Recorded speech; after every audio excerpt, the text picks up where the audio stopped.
Ano yun guys? At dahil nga nagte-trending tong Pringles with chocolate, naisipan kong gumawa din. Na-curious kasi ako kung masarap pa talaga or hindi. So tara, papakita ko sa inyo kung paano ko ginawa.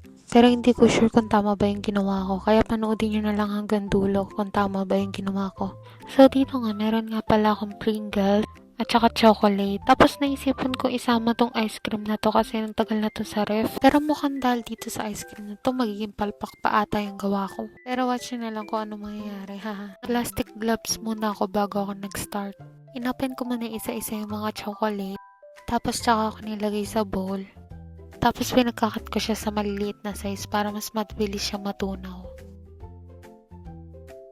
Tapos sinet aside ko muna para i-oven ko mamaya. Sunod, nilagay ko naman yung Pringles. Pinag-alternate ko siya ng ice cream. Bali yung ginawa ko, ice cream, Pringles, ice cream, Pringles. Medyo dito sa part na to, nagdududa na ako kasi parang hindi talaga siya magiging okay. Hindi ko agad naisip na yung ice cream nga pala is malamig. Tapos yung chocolate ay mainit. Kaso wala na akong magagawa kasi yan na nga, nagagawa ko na siya. Bahala na si Batman. Hala, nadami na naman si Batman. Ilalagay ko na nga pala yung chocolate sa Pringles. Hindi ko na rin pala Wait a minute, sino to? Biglang may sumingit. So, ito na nga, nilagay ko na nga yung chocolate. Pero feeling ko talaga palpak yung gawa ko kasi nga ice cream, malamig siya. Tapos dito sobrang init pa ng chocolate. Otoke. Grabe yung chismisan dito sa paligid. Di na ako natapos. Pero wish ko talaga sana maging perfecto. So, dito nga habang nakikipagdaldalan ako, ipipreaser ko muna to ng mga 4 hours para tumigas siya. Sana yung ice cream din. At ito na nga, the moment of truth. Sana maganda yung resulta. Pagkakita ko nga din sa ibabaw is happy na ako kasi parang talagang perfect na perfect siya. Try ko naman siyang balatan nung parang sa napapanood ko kung paano nila binabalat. Akala ko ang dali-dali lang yung pala sobrang hirap. Gumamit na nga ako ng kutsilyo, gunting.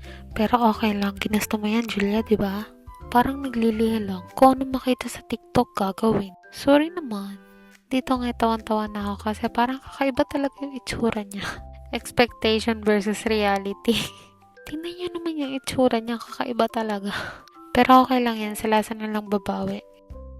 At yun na nga, napunta lahat yung ice cream sa ilalim. Hindi din siya nabuo kahit na pinirizer na siya ng 4 hours. Hindi nga lang ata 4 hours ko siya pinirizer eh. Halos mga 6 hours. Pero okay lang yan, masarap naman eh. Dito nga titikman na natin. Grabe, sobrang sarap niya, promise. Pero mas nabetan ko yung ice cream tapos Pringles. Kesa sa Pringles tapos chocolate. Sa sobrang tamis kasi ng chocolate, parang ang bilis niya nakakaumay. Pero yung ice cream, sobrang sarap niya. Yung mga kasama ko nagugutom na din. Sobrang nasarapan din daw talaga sila kasi sobrang tamis lang talaga daw ng chocolate. Pero kung sasabayan mo naman siya ng Pringles, mas okay kasi parang naglalaban yung alat tapos tamis. Kahit naging kakaiba yung itsura niya, pero masarap naman. Hanggang dito na lang. Bye-bye!